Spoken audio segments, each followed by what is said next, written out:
Hello student, welcome back my YouTube channel KP chemistry point.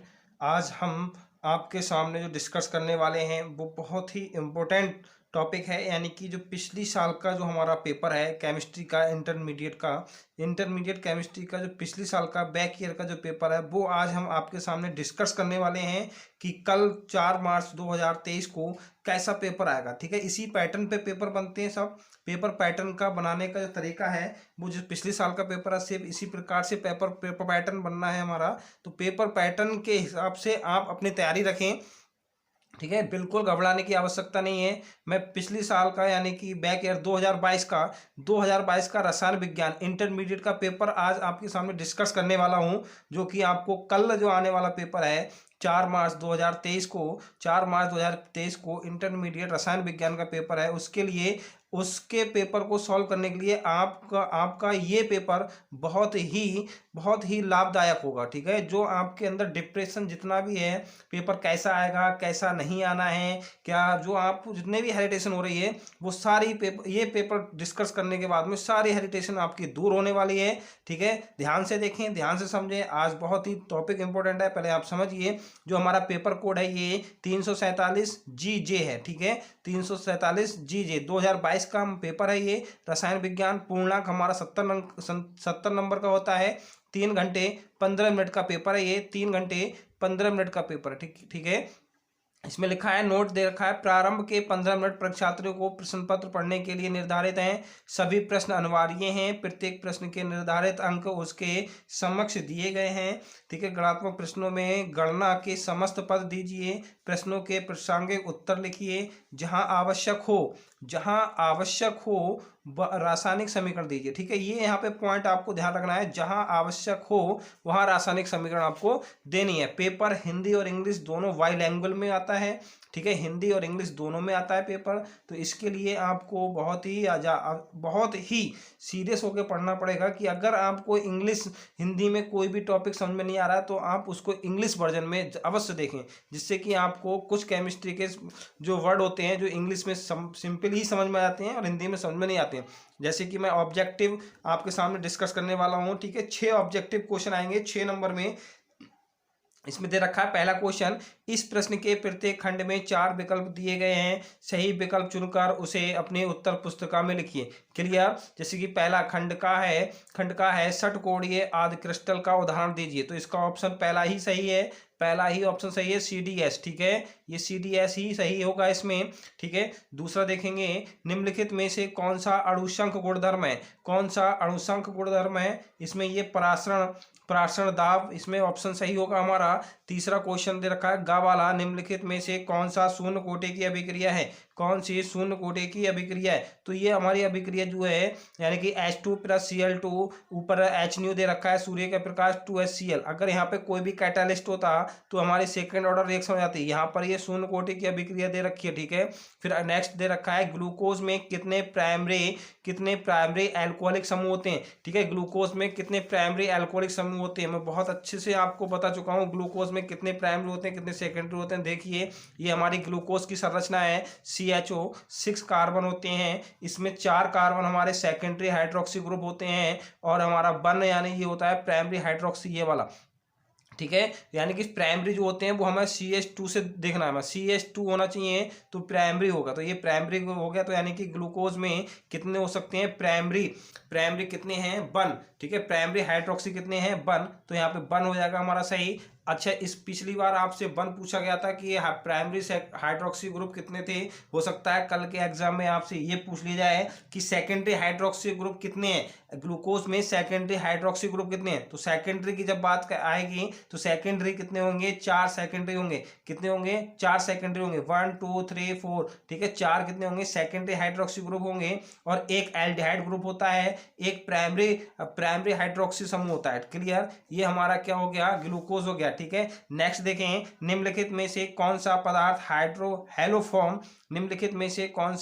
Haloform अभिक्रिया देता है। ठीक है, तो ये हमारा नाइट्रो ग्रुप देता है यानी कि RNO2, ये हमारा ऑप्शन सही है। ठीक है, नेक्स्ट देखेंगे हम। नेक्स्ट क्वेश्चन कौन सा दे रखा है इसमें, कार्बेल एमीन अभिक्रिया में क्या बनता है, कार्बेल एमीन अभिक्रिया में बनता क्या है, ये हमें जब सॉल्व करना होगा तो इसमें आइसोसाइनाइड ये बनता है। क्लियर, ये हमारे 6 ऑब्जेक्टिव हो गए। अभी हमने हिंदी में देखे थे, यहाँ पे इसकी इंग्लिश वर्जन में दे रखा है। अगर आपको कोई भी पॉइंट हिंदी में समझना है तो आप इंग्लिश में अवश्य देखें केमिस्ट्री के पेपर में। ठीक है, दूसरा क्वेश्चन देखें आप। दूसरा क्वेश्चन जो दे रखा है हमारे पास, दूसरा क्वेश्चन है ठोस में बिंदु दोष के प्रकार उदाहरण सहित लिखिए। 2 नंबर का क्वेश्चन है। ठोस में बिंदु दोष जो भी होते हैं आपके बताना होगा आपको बिंदु दोष क्या है। ठीक है, अपूर्णताएं या दोष, अपूर्णताएं जो पढ़ेंगे आप ठोसों में अपूर्णताएं, तो उसमें आपने पढ़ेंगे बिंदु दोष। तो बिंदु दोष में कितने प्रकार होते हैं उदाहरण सहित आपको समझाना होगा।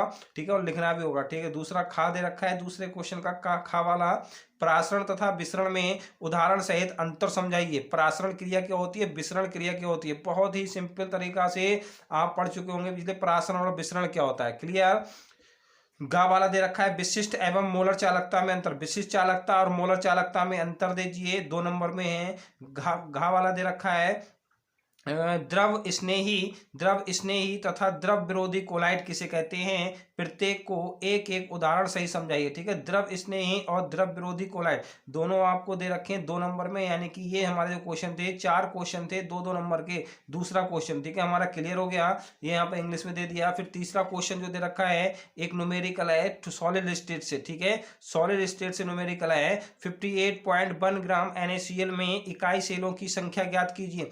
58.1 ग्राम NaCl में इकाई सेलों की संख्या ज्ञात कीजिए। 2 नंबर का क्वेश्चन आएगा ये हमारा। तीसरा क्वेश्चन का 2 नंबर का क्वेश्चन है। ठीक है, फिर खा दे रखा है निम्नलिखित उपसहसंयोजी यौगिकों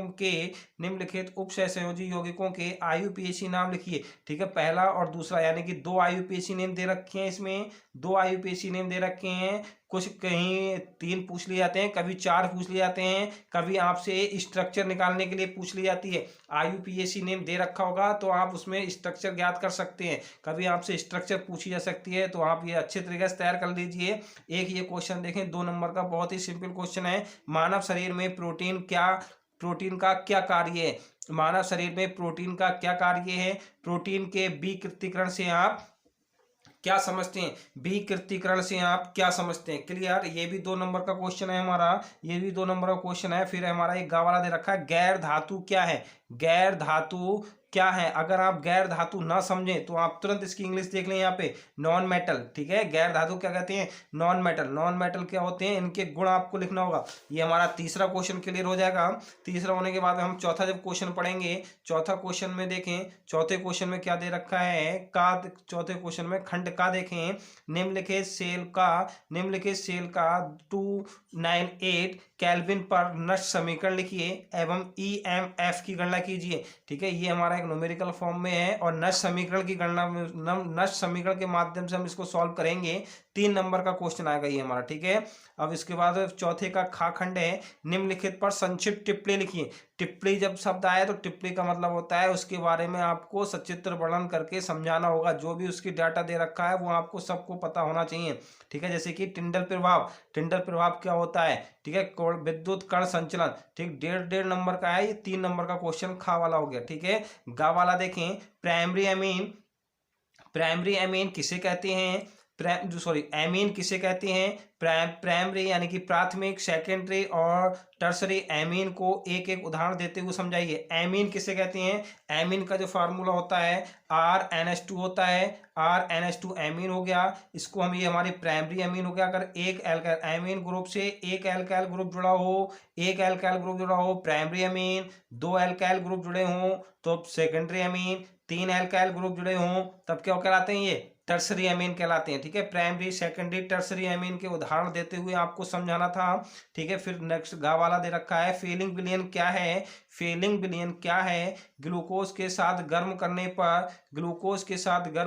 पर इसके क्या परिवर्तन होगा, ग्लूकोज के साथ गर्म करने पर इसमें क्या परिवर्तन होगा। ठीक है, समीकरण भी दीजिए।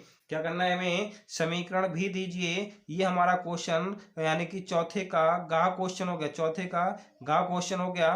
फिर हमें देखेंगे ये हमारे चौथा क्वेश्चन कंप्लीट हो गया, यानी कि 3 नंबर में कितने क्वेश्चन थे, 4 क्वेश्चन थे। 3 नंबर में 12 नंबर का, यानी कि क्वेश्चन नंबर 4 12 नंबर का था। ठीक है, क्वेश्चन नंबर 5 देखें। क्वेश्चन नंबर 5, मोल प्रवाह से आप क्या समझते हैं, मोल प्रवाह से आप क्या समझते हैं, विलय के मोल प्रवाह एवं वाष्प दाब के अवनमन के संबंध का समीकरण लिखिए।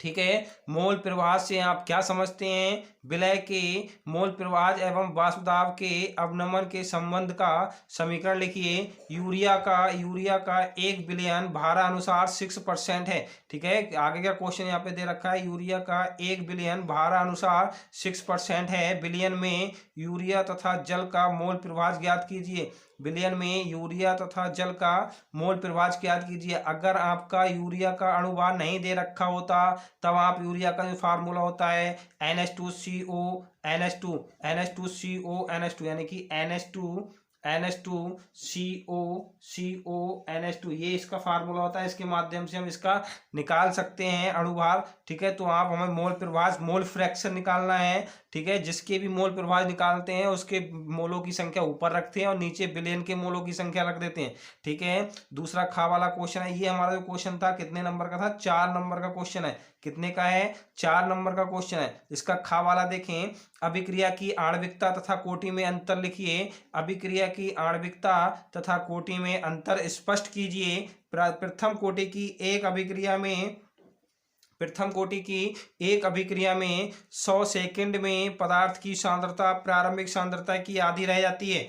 पदार्थ की सांद्रता प्रारंभिक सांद्रता की क्या रह जाती है, आधी रह जाती है। तब वेग स्थिरांक की गणना कीजिए। हमें वेग स्थिरांक के का मान ज्ञात करना होगा। ठीक है, पहले बात तो अभिक्रिया की आणविकता और कोटि आप जानते हैं, अंतर लिख देंगे। इसके बाद दूसरे भाग में इसमें क्वेश्चन आपको सॉल्व करना है। ये क्वेश्चन 2 फार्मूला के बेस पे आप सॉल्व कर सकते हैं। ठीक है, पहला हमारा के बराबर 0.693 upon T half. T half यहाँ पे क्या दे रखा है, अर्ध आयु काल दे रखा है। टी हाफ क्या है, अर्ध आयु काल। और दूसरा फार्मूला हमारा ये होता है, दूसरा फार्मूला जो होता है के बराबर 2.303 upon T log 10 a upon a minus x. ठीक है, मैंने बहुत ही विस्तार से अपने चैनल पे, हमारा अपना चैनल है केपी केमिस्ट्री पॉइंट, जब उसमें केमिकल काइनेटिक्स प्लेलिस्ट में जब आप पहुंचेंगे तो उसमें वीडियो नंबर 4 जब आप देखेंगे तो उसमें अर्ध आयु काल यानी कि अर्ध आयु काल मैंने समझाया है। और प्रथम कोटि की अभिक्रिया के लिए जो न्यूमेरिकल है वो भी मैंने आपको करना बताए हैं। और प्रथम कोटि की अभिक्रिया की वेग समीकरण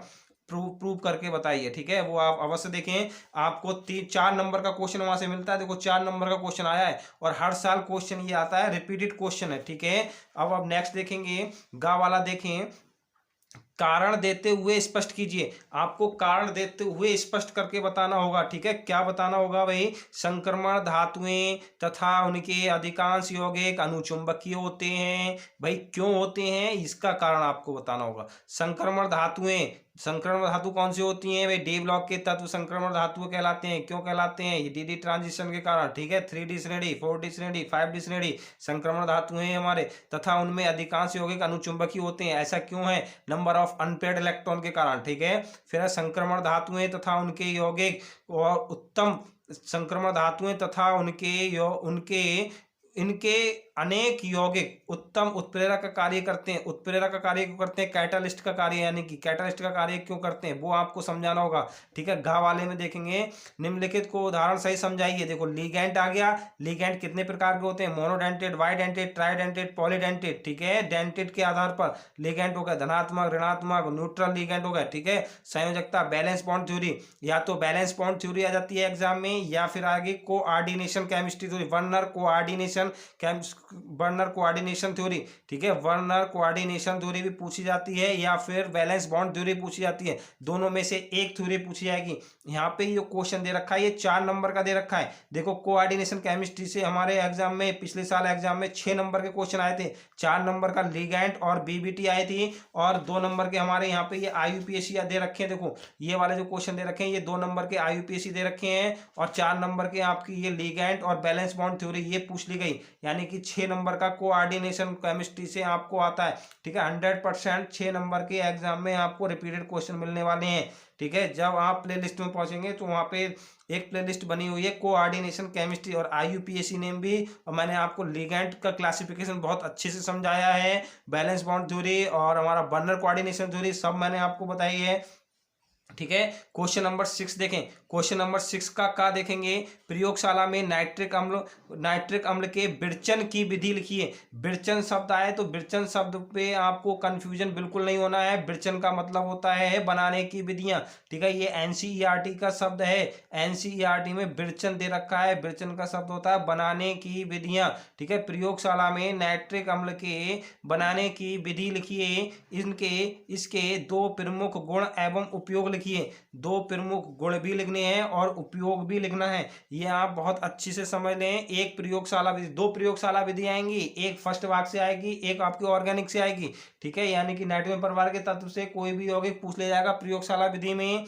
ठीक है, या औद्योगिक निर्माण विधि में, या फिर आपका फॉर्मिक एसिड, फॉर्मल्डिहाइड, एसिटल्डिहाइड, उससे पूछ लिया जाएगा। तो ये हमारी प्रयोगशाला विधि आ गई 6 के का क्वेश्चन में। ठीक है, या तो आप ये करेंगे या फिर इसके अथवा वाला करेंगे। ठीक है, अथवा वाले क्वेश्चन में ऐसा नहीं है कि एक रिएक्शन हमें ये आ रही है और 2 रिएक्शन ये आ रही हैं तो हम दोनों में से कर लें। हमें एग्जाम में क्वेश्चन में एक में से एक ही करना होगा, मतलब कोई एक करना होगा दोनों में से। ऐसा नहीं है कि आधा इसमें से करें और आधा हम इसमें से करें। ठीक है, तो अथवा वाला देखें, निम्नलिखित को कारण सही समझाइए। निम्नलिखित को कारण सही समझाइए। पहला खंड दे रखा है, O3 एवं प्रबल ऑक्सीकारक की तरह क्रिया करता है। ठीक है, ओजोन एक प्रबल ऑक्सीकारक की तरह क्रिया करता है, इसका आपको कारण बताना होगा। दूसरा पॉइंट दे रखा है इसमें, I2 से ICl अधिक क्रियाशील है। क्यों क्रियाशील है, इसका कारण बताइए।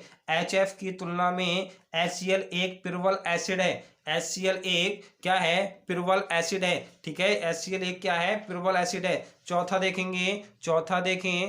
क्या दे रखा है, HbH3 की तुलना में HbH3 की तुलना में BiH3 ज्यादा प्रबल अपचायक है। Bi क्या है, ज्यादा प्रबल अपचायक है। क्यों, इसके बारे में आपको बताना होगा। नेक्स्ट क्वेश्चन दे रखा है, हीलियम को गोताखोरी के उपकरण में उपयोग किया जाता है। क्यों उपयोग किया जाता है भाई, ये तो बहुत सिंपल सा जनरल क्वेश्चन है कि जितने भी गोताखोर होते हैं वो अपने ऑक्सीजन के सिलेंडर में किन गैसों का मिश्रण ले जाते हैं, नीचे ऑप्शन में दे देंगे बहुत सारे।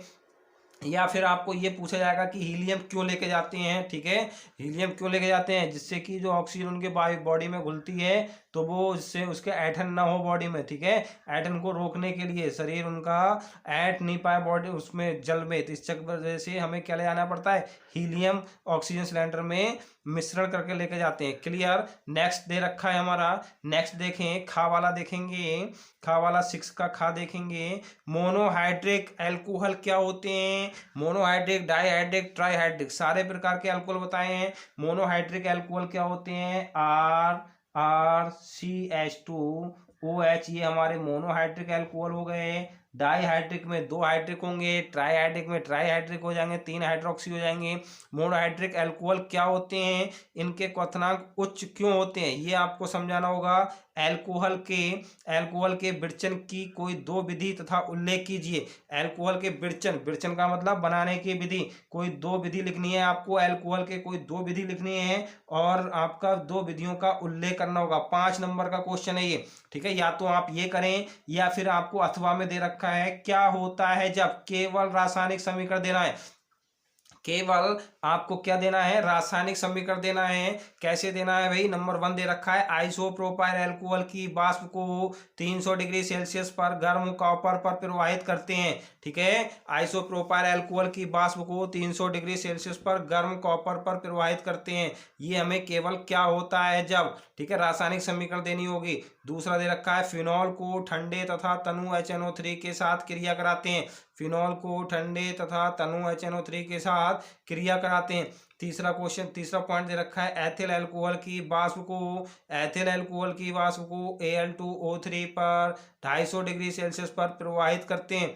एथिल अल्कोहल की वाष्प को Al2O3 पर 250 डिग्री सेल्सियस पर प्रभावित करते हैं, ठीक है, तब क्या होगा, ठीक है। फिनॉल, अगला पॉइंट दे रखा है चौथा, फिनॉल की शांत नाइट्रिक अम्ल से क्रिया कराते हैं, फिनॉल की शांत नाइट्रिक अम्ल से क्रिया कराते हैं, तब क्या होगा। नेक्स्ट दे रखा है एथिल अल्कोहल को आयोडीन और सोडियम हाइड्रोक्साइड के साथ गर्म करते हैं, तब क्या होगा। एथिल अल्कोहल को आयोडीन और सोडियम हाइड्रोक्साइड के साथ गर्म करते हैं, तब क्या होगा। क्लियर, ये क्वेश्चन 6 हो गया। अब हमें क्वेश्चन 7 पढ़ना है। देखो क्वेश्चन 7 का खंड है दे रखा है, नाभिक रागे प्रतिस्थापन अभिक्रिया क्या होती है। नाभिक रागे का मतलब न्यूक्लियोफिलिक, इंग्लिश में भी देखें तुरंत, nucleophilic substitution, nucleophilic substitution reaction क्या होती है तथा ये कितने प्रकार की होती है समझाइए। मैंने आपको बहुत ही विस्तार से समझा रखा है, ठीक है। संडे स्पेशल क्लास में मैंने आपको बताया है कि SN1 और SN2 और SN2 nucleophilic substitution reaction, SN1 unimolecular nucleophilic substitution reaction, SN2 bimolecular nucleophilic substitution reaction, ठीक है। ये इसके प्रकार हो गए। न्यूक्लियोफिलिक सब्स्टिट्यूशन रिएक्शन क्या होती है, 5 नंबर में ये एक ही रिएक्शन, एक ही आपकी क्वेश्चन आ गया है 5 नंबर में, ठीक है। तो न्यूक्लियोफिलिक सब्स्टिट्यूशन रिएक्शन आप अवश्य पढ़ के जाइए, ठीक है। रिपीट भी हो सकते हैं, कुछ क्वेश्चन रिपीटेड भी होते हैं, ऐसा नहीं कि रिपीटेड नहीं होते हैं, ठीक है। अथवा में अगर आप ये नहीं कर पा रहे हैं तब आप अथवा वाले क्वेश्चन करें। अथवा वाला क्वेश्चन क्या दे रखा है, कैसे प्राप्त करेंगे, कैसे प्राप्त करेंगे, केवल रासायनिक समीकरण आपको देनी होगी। रासायनिक समीकरण में कैसे प्राप्त करेंगे, जैसे कि नंबर 1 ब्यूटेन से 2 ब्रोमोब्यूटेन, 1 ब्यूटेन से 2 ब्रोमोब्यूटेन बनाना होगा, तो कैसे प्राप्त करेंगे, ठीक है। बेंजिल क्लोराइड से बेंजिल अल्कोहल कैसे प्राप्त करेंगे, ठीक है। तीसरा दे रखा है मेथिल ब्रोमाइड से मेथिल साइनाइड कैसे प्राप्त करेंगे, एथिल क्लोराइड से एथेनॉल कैसे प्राप्त करेंगे, एथिल क्लोराइड से एथेनॉल कैसे प्राप्त करेंगे, मेथिल आयोडाइड से एथेन कैसे प्राप्त करेंगे, ठीक है। या तो आपको 7 के का ये करना था या फिर ये अथवे वाला करना, ठीक है। दोनों में से एक करना होगा, ऐसा नहीं है कि आधे क्वेश्चन ये करें आप, आधे रिएक्शन ये कर दें, रिएक्शन आपकी कोई भी चेक नहीं होगी, फिर आप कहेंगे कि हम करके तो आए, एग्जाम में हमें नंबर नहीं दिए, ठीक है। एग्जाम में नंबर इसलिए नहीं देते हैं, ठीक है। खंड खा में देखें, प्रयोगशाला में फॉर्मल्डिहाइड बनाने की विधि पूछी गई है। प्रयोगशाला में फॉर्मल्डिहाइड बनाने की विधि, रासायनिक समीकरण संक्षिप्त टिप्पणी लिखिए, ठीक है। क्या होता है जब फॉर्मल्डिहाइड को कास्टिक सोडा के साथ गर्म करते हैं, या फिर आपसे ये पूछा जाएगा 5 नंबर का क्वेश्चन है, प्रयोगशाला विधि में फॉर्मल्डिहाइड आया था पिछली साल, हो सकता है इस बार एसिटल्डिहाइड पूछ लिया जाए, एथिल ब्रोमाइड पूछ लिया जाए, ठीक है। कुछ भी बेंजल्डिहाइड भी पूछ सकते हैं, बेंजोइक एसिड भी पूछ सकते हैं, फॉर्मिक एसिड भी पूछ सकते हैं, क्लियर। एसिटिक एसिड भी पूछ सकते हैं। तो 3-4 आपकी है, जो कोई भी प्रयोगशाला विधि आप करके जाइए, ठीक है। अथवा अगर आपसे ये नहीं हो पा रहा तो एक ऑप्शन में आपको क्वेश्चन फिर दोबारा मिलता है, क्या मिलेगा, निम्नलिखित का वर्णन कीजिए। फ्रीडल क्राफ्ट एसिलिनन यानी कि एसाइलेशन, ठीक है। फ्रीडल क्राफ्ट एसिलिनन, ठीक है। दूसरा दे रखा है क्लेमेंसन अपचैन, दूसरा क्या दे रखा था, क्लेमेंसन अपचैन, ठीक है। दोनों में से ये हमारा जो पेपर था 70 नंबर का पेपर था, ठीक है। 70 नंबर के पेपर में 1 नंबर के ऑब्जेक्टिव थे, 2 नंबर के भी क्वेश्चन थे, 3 के भी थे, 4 के भी थे और 5 के भी हैं,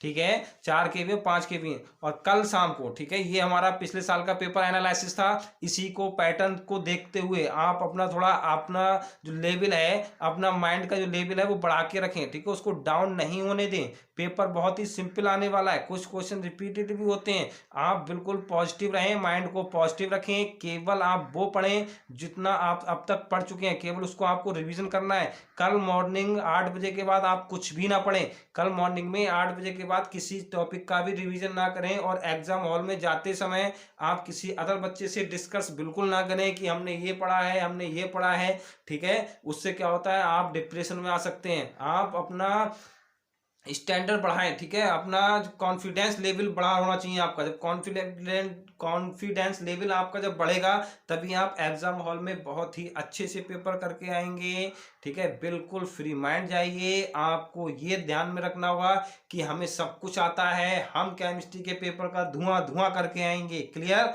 और हम कल शाम 7:30 बजे 4 मार्च 2023 का जो पेपर है, कल शाम 7:30 बजे मैं उस पेपर का सॉल्यूशन आपको दूंगा। ठीक है, कल शाम 7:30 बजे 4 मार्च 2023 इंटरमीडिएट रसायन विज्ञान का पेपर एनालिसिस करने के लिए YouTube KP chemistry point channel पर प्रेजेंट रहना। ठीक है, उसमें मैं जो भी पेपर है उसका डिस्कस करने वाला हूँ, उसका सॉल्यूशन देने वाला हूँ। ठीक है, कल शाम 7:30 बजे।